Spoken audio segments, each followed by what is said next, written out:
Hola, ¿cómo están ustedes? ¿Qué tal? ¿Cómo están? Seguimos con la modalidad de clases virtuales. Voy a desarrollar hoy el tema de métodos o sistemas o medios alternativos de resolución de conflictos. Sigo aguardando vuestras consultas o vuestros comentarios a través del canal de YouTube donde están cargadas estas clases. La unidad que vamos a tratar hoy tiene mucha vinculación con las que ya hemos visto acerca de jurisdicción, de acción y de proceso. La mayor parte de nuestro programa analiza cómo se resuelven los conflictos que se plantean entre los ciudadanos ante la, primera noción, ante la jurisdicción, ante los jueces, a través del derecho que los ciudadanos tienen de acceder a la justicia, la acción, concretando su planteo a través de la noción de pretensión ante, repito, ante los jueces, que resulten competentes, conforme al esquema de organización de la justicia que hemos visto. Y en ese proceso van a participar los distintos intervinientes procesales que analizaremos en clases próximas, pero que ustedes ya saben que son, entre otros, el juez y un conjunto de auxiliares, las partes del conflicto, el actor, el demandado, y si bien no los hemos presentado en escena aún con profundidad, con detalle, aparecemos los abogados litigantes que asistimos a cada una de las partes. Nuestro programa, en su mayor parte, y el Código Procesal Civil y Comercial, en su mayor parte, se dedican a cómo se resuelve el conflicto cuando lo sometemos a la decisión de los jueces. Es el sistema más difundido, el sistema más tradicional. Sin embargo, existen sistemas que se denominan alternativos, otra forma de resolver el conflicto. En nuestro país, en particular, tuvieron un máximo desarrollo o un mayor desarrollo a partir de la década del 90 del siglo pasado. ¿Por qué? Entre otras razones, como ocurre frecuentemente en la historia de nuestro país, porque los tribunales estaban desbordados.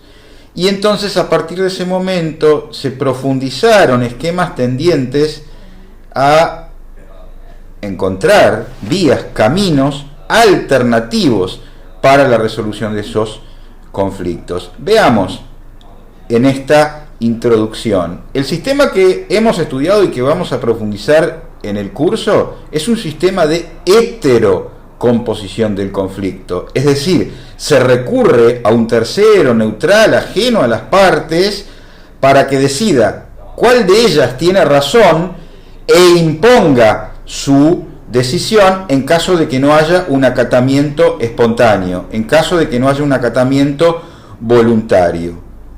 Ahora bien, hay algunos otros sistemas de heterocomposición, como el que veremos en la última clase de hoy, con particularidades, que es el arbitraje o los procesos arbitrales.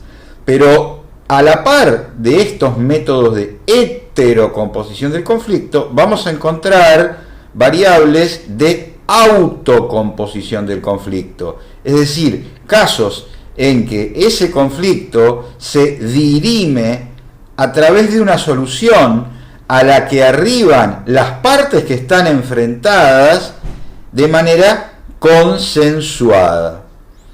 Ahora bien, vamos a plantear un ejemplo para utilizarlo durante la clase de hoy.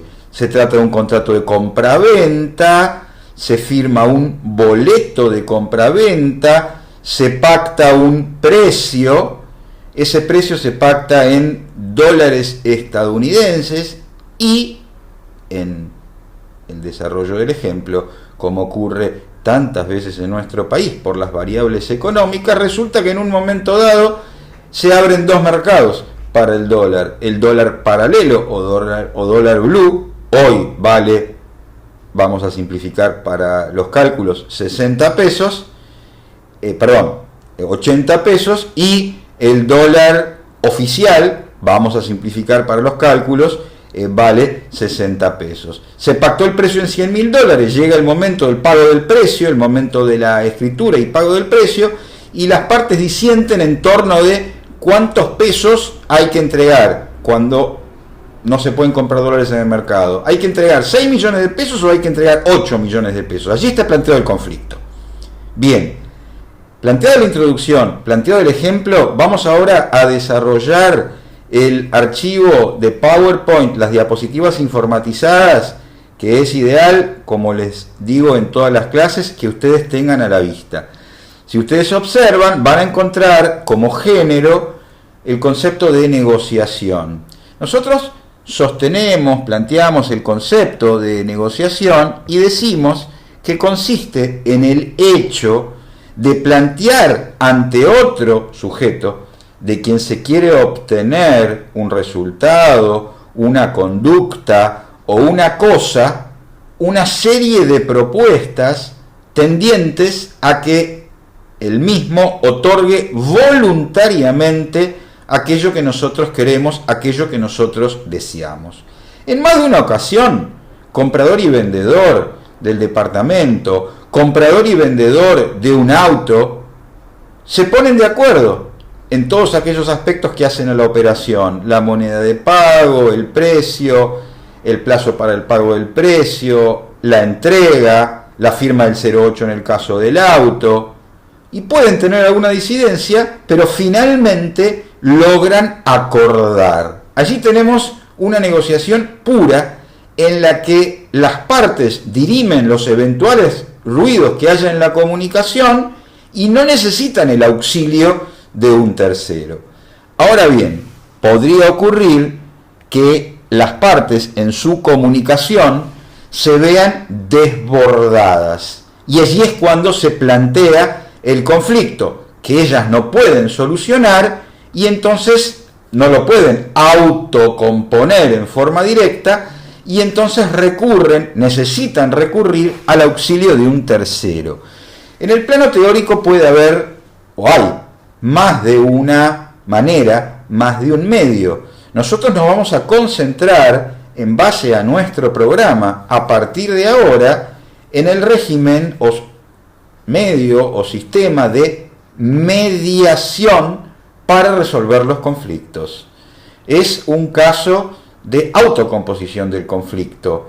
¿Quiénes son las figuras que van a aparecer aquí? Al comprador que en nuestro conflicto quiere pagar el dólar a 60 pesos, lo tenemos en un rincón del ring.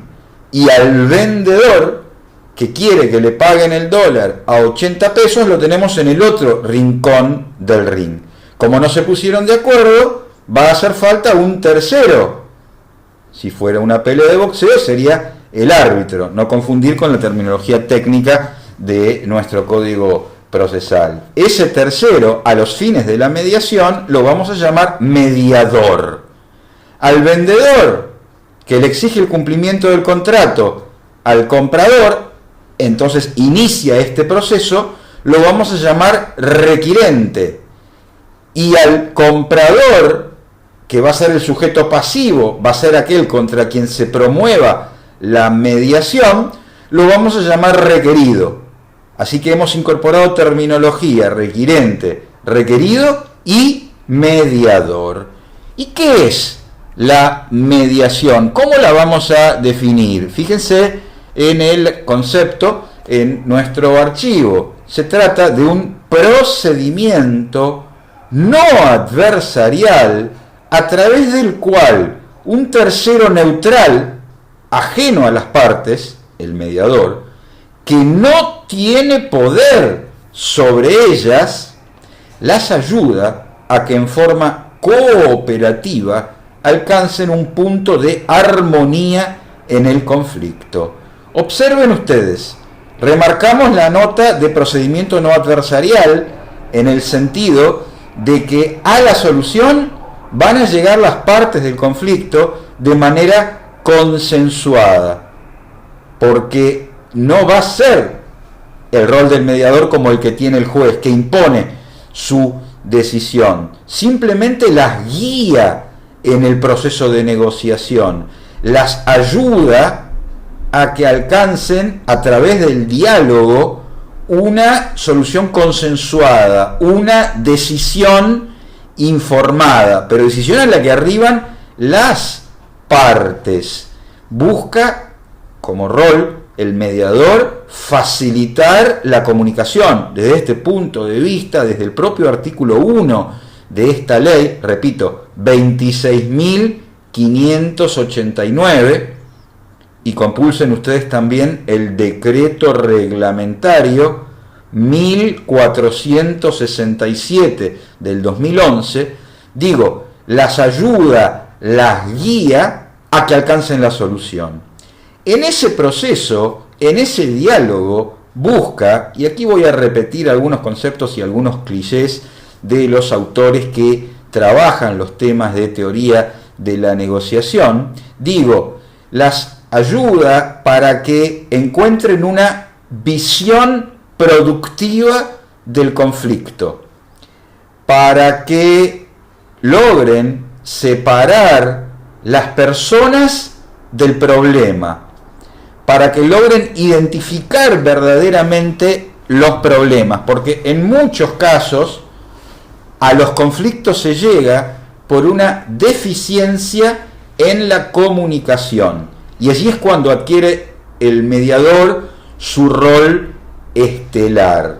Cuando hay ruido en la comunicación, su intervención debe servir para despejar ese ruido con una mirada técnica, porque veremos enseguida cuáles son los requisitos para actuar como mediador. Y sin duda, el manejo de la teoría de la comunicación es relevante para cumplir debidamente este rol. Y no puedo dejar de mencionar un ejemplo absolutamente clásico que suele darse inicialmente en los cursos sobre estas temáticas. Es el caso de las dos hermanas que peleaban por una naranja y que entonces se hace necesaria la intervención de un tercero, su madre, para tratar de que logren solucionar ese conflicto. A través de explorar alternativas de acuerdo, de arreglo, del diálogo, se logra determinar qué perseguía cada una, cuáles eran los intereses de cada una. Una de ellas quería la naranja para lograr tomar el jugo. En cambio, la otra quería la cáscara de la fruta para cocinar una torta. Y entonces, de esta manera, la madre, hablando con ambas, conoció los intereses de ambas y logró arribar a una solución, a un reparto que permitió de algún modo la satisfacción de la pretensión que cada una de ellas traía. La negociación en general y la mediación en particular están aliadas entonces al concepto de resultado, como decíamos al comenzar esta clase, no al concepto de verdad. Sobre ese concepto vamos a volver durante el desarrollo del curso cuando nos ocupemos de la prueba y qué se persigue en el proceso a través de la prueba, qué fin, qué objetivo se persigue. ¿Cuáles son las características, avancen ustedes en el PowerPoint, cuáles son las características generales de la mediación? Y antes de detenerme en la diapositiva, haré mención a que la mediación desde un punto de vista teórico presenta como características, además de la confidencialidad, sobre la que volveré, la voluntariedad y la libertad, en el sentido de que las partes del conflicto pueden elegir, pueden decidir si someten o no el conflicto a mediación, porque para arribar a una solución hay que tener una predisposición de transitar ese camino. Ahora bien, nuestro legislador, el antecedente de la ley que estamos tratando es la 24.573, empezó a regir en nuestro país en 1996 y se reemplazó por la ley actual en el año 2010, tiene algunos cambios, pero la matriz es de aquella ley. Y precisamente no respeta a rajatablas estos principios de libertad y voluntariedad. ¿En qué sentido? En el sentido de que se impone, artículo 1 y concordantes de la norma, se impone como regla general transitar por el procedimiento de mediación antes de llevar ante la jurisdicción un conflicto, antes de iniciar una demanda, que veremos más adelante en el artículo 330 del Código Procesal Civil y Comercial de la Nación.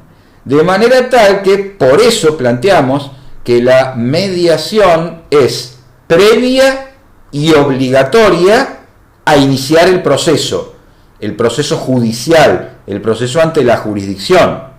Por supuesto, llegar ante la jurisdicción supone que en el marco de la mediación no hemos llegado a un acuerdo, porque si hubiéramos llegado a un acuerdo, la mediación se torna innecesaria. Además, y este es un carácter teórico y que se replica en nuestra ley de mediación, la mediación es confidencial, se caracteriza entonces por la confidencialidad. ¿En qué sentido? En el sentido de que todo aquello que se dice en el marco de la mediación no puede ser repetido fuera de ella, ni por el requirente, ni por el requerido, ni por sus letrados, ni por el mediador, salvo los supuestos de excepción allí previstos, como por ejemplo cuando todos los participantes firman una dispensa de la confidencialidad, o eventualmente cuando se tomase noticia de la comisión de un delito. Esos son supuestos de excepción. Bien, ¿y en qué casos, sin seguir la regla, aquí otra vez como excepción a la regla, no corresponde transitar la mediación? Esto es, ¿cuáles son los supuestos excluidos? Tengan ustedes a la vista los artículos 5 y 6 de la norma y advertirán, hay un grupo de supuestos excluidos que tienen que ver con el sujeto interviniente. Cuando fuere parte en la mediación, en el rol de requirente o requerido, el Estado nacional, provincial o municipal, no hay que transitar por mediación. Si se tratare de un proceso sucesorio, queda excluido de la mediación. Si en el marco del proceso o el proceso se vinculare con la declaración de incapacidad o de restricción de la capacidad respecto de una persona, se tratará de un supuesto excluido. Luego, los procesos penales están excluidos de la mediación. Los procesos laborales están excluidos de la mediación porque tienen un régimen especial tratado en otra norma que se llama, para ese tipo de conflictiva, conciliación laboral obligatoria, que tiene muchos puntos en común con la mediación y otros diferentes, y que se tratan en otra materia y que están regulados por la ley 24.635. Luego hay un conjunto de temas, de materias que están excluidos de la mediación, que se vinculan con el derecho de familia, entre los cuales podemos mencionar el divorcio, la filiación, la adopción, las cuestiones vinculadas con la responsabilidad parental, las cuestiones vinculadas con, si no las mencioné antes, la nulidad del matrimonio. Sin embargo, la propia ley prevé, aprovecho para decir ahora, algunos casos de temas de derecho de familia que sí corresponde que recorran este camino. Típicamente los reclamos o los procesos de alimentos, también el régimen de cuidado de los hijos, también el régimen de comunicación. Y luego, finalmente, otros supuestos excluidos, además de los concursos y quiebras, son los procesos de amparo y algunos temas que estudiaremos más adelante, como las diligencias preliminares, medidas preparatorias, prueba anticipada. Lo dicho surge, repito, del artículo 5 de la ley 26.589. En cambio, el artículo 6 nos trae dos supuestos en los que la mediación resulta optativa. Se trata de los juicios ejecutivos, que vemos al final del programa, y el proceso de desalojo, que es un proceso especial que está tratado en el Código Procesal a partir del artículo 679. ¿Quién puede actuar como mediador? Esto es, ¿cuáles son los requisitos para actuar como mediador? Ante todo, y aquí les cuento, hubo al tiempo de la sanción de la primera ley de mediación una puja con otras profesiones, pero, entre comillas, vencimos los abogados. Para actuar como mediador hay que ser abogado, no otras profesiones no están habilitadas para cumplir con este rol. Abogado con 3 años como mínimo de registro en la matrícula profesional, contar con oficinas adecuadas, haber efectuado la capacitación correspondiente, haber aprobado el examen correspondiente y tener entonces, o haberse entonces inscrito en la matrícula de mediador. Estos son los requisitos mínimos. La verdad es que una formación completa para el buen ejercicio del rol de mediador exige capacitación en áreas diversas, y en algunos casos se observa en la praxis diaria que los mediadores no cuentan con esa formación. Hay todo tipo de mediadores, no hay un límite para la inscripción de mediadores. Todos aquellos que cumplan con los requisitos antes nombrados estarán habilitados para ejercer el rol, pero claramente, y como ocurre en otros ámbitos, hay buenos mediadores y hay malos mediadores, y ello se ve en el trabajo diario y en el resultado que se obtiene y en las estadísticas que cada uno de ellos obtiene. Ahora bien, ¿cómo llegamos a que sea designado determinado mediador para actuar en un caso dado, para actuar en nuestro conflicto en el que el vendedor requirente inicia la mediación contra el comprador requerido para exigir el cumplimiento del contrato del boleto de compraventa y reclamarle los 8 millones de pesos, los $80.000, cuando le quieren pagar 6 millones de pesos en relación con este contrato, con el precio de este inmueble? Van a encontrar ustedes en la norma 4 sistemas, 4 posibilidades para que sea designado un mediador. Voy a plantearlo en un orden diferente al que ustedes ven en la diapositiva, según lo que resulta menos común. Voy a empezar así y voy a terminar con lo que resulta más común en la práctica profesional. La variante menos común es la que tomamos no solo de esta ley, sino también del artículo 360 de nuestro Código Procesal Civil y Comercial de la Nación, y consiste en que, a diferencia de lo que vengo diciendo, la mediación se desarrolló, la mediación se cerró sin acuerdo, se inició el proceso, etapa introductiva o de postulación, demanda, contestación de demanda, se inició la etapa probatoria, se fijó, como veremos, la audiencia preliminar, y en ese acto el juez tiene la posibilidad de derivar el conflicto, de derivar a las partes nuevamente a que sea negociado en mediación.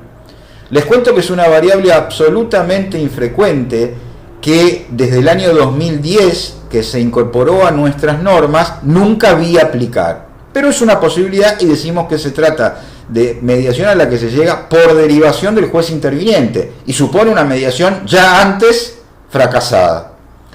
Luego, en segundo lugar, la mediación que denominamos en la jerga mediación por sorteo o mediación pública, según la cual corresponde, llenando el formulario correspondiente, presentarse ante la mesa de entradas del fuero que corresponda, Justicia Nacional en lo civil o Justicia Nacional en lo comercial, para que el Poder Judicial sortee un mediador de la lista que le proporciona el Ministerio de Justicia de los mediadores registrados y lo asigne para el caso concreto. Esta es la llamada mediación pública. Variante prevista, variante que en algunos casos se recorre, pero no muy frecuentemente. De la misma manera, tampoco es frecuente la variante que llamamos por privada o por acuerdo de partes o por convenio escrito. Esto se daría en el siguiente supuesto: si las partes en ese boleto de compraventa, que ahora los hace discutir, que ahora los lleva a tener una controversia que debe ser resuelta con ayuda del mediador o luego en la justicia, hubieran establecido en una cláusula lo siguiente: para el supuesto que se planteara un conflicto con motivo de la aplicación de las cláusulas de este contrato, decidimos que será sometido a mediación y designamos a tal fin al mediador Juan Gabriel Pérez, con domicilio en la calle Tucumán 1000, piso tercero, teléfono tal, Ciudad de Buenos Aires. Las partes designaron al mediador de manera previa para el hipotético supuesto de un conflicto. Tampoco es común.